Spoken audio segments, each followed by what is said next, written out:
Assalamualaikum warahmatullahi wabarakatuh. Nama saya Jihan Yulewandari. Di sini saya akan menjelaskan bab 1 dari mata pelajaran fikih. Yang pertama adalah jinayat. Jinayat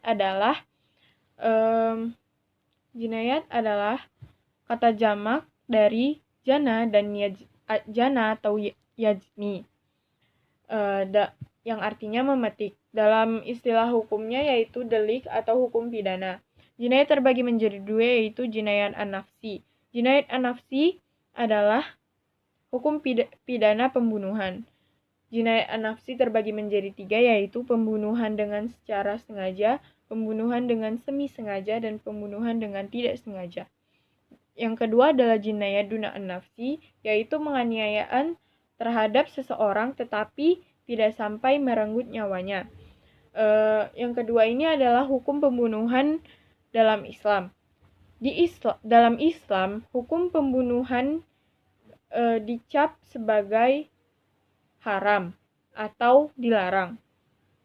Macam-macam pembunuhan yaitu pembunuhan dengan sengaja. Ini biasanya dilakukan dengan direncanakan atau menggunakan alat-alat yang lazim untuk membunuh seseorang.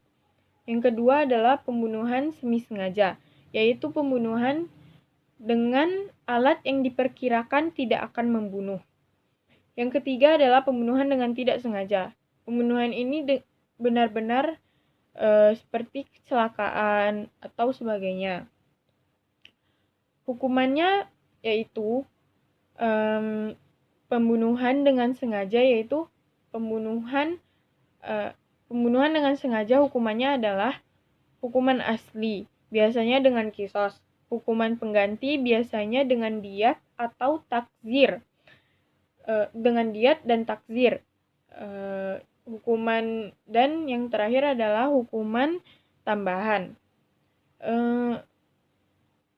Hukuman untuk pembunuhan semi sengaja yaitu hukumannya adalah kafarat dan denda.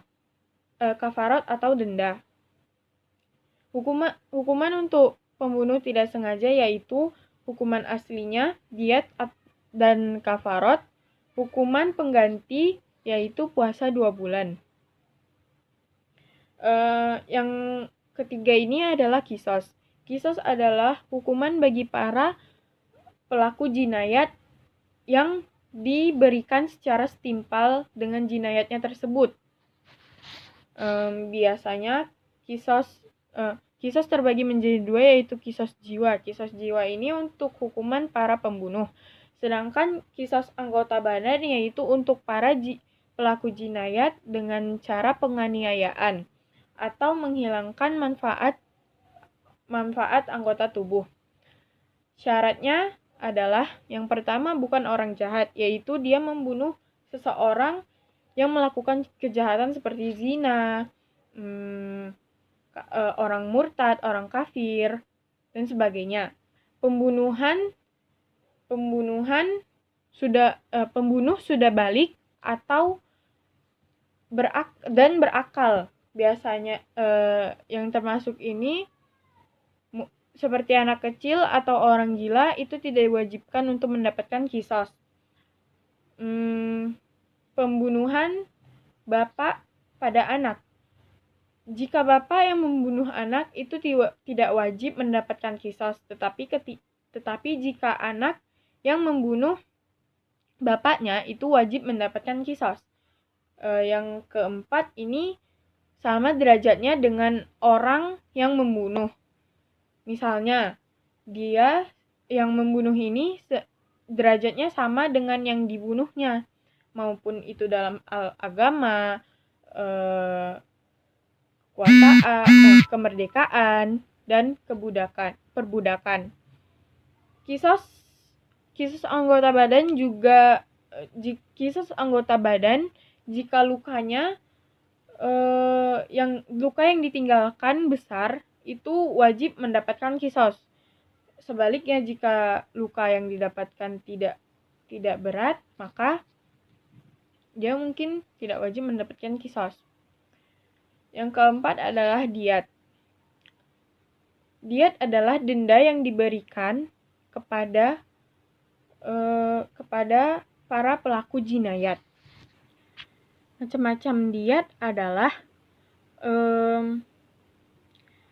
diat mukhallazah. Diat ini adalah diat berat yang diwajibkan atas pembunuh sengaja. Sedangkan mukhaffafah atau diat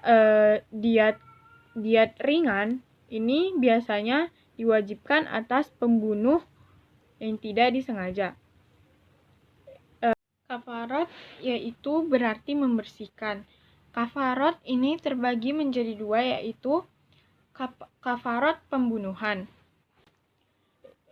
Kafarat pembunuhan ini adalah di mana orang yang membunuh harus wajib menyerahkan diri untuk mendapatkan diat dan kisos. Yang kedua adalah kafarat orang yang melanggar sumpah. Biasanya ini adalah sumpah dengan nama Allah Subhanahu wa Ta'ala. Yang ketiga adalah kafarat membunuh binatang buruan pada saat ihram. Yang keempat adalah kafarat zihar, seseorang yang menyamakan istrinya dengan ibunya. Yang terakhir adalah kafarat melakukan hubungan dengan istrinya ketika bulan puasa Ramadan. Sekian penjelasan dari saya. Wassalamualaikum warahmatullahi wabarakatuh.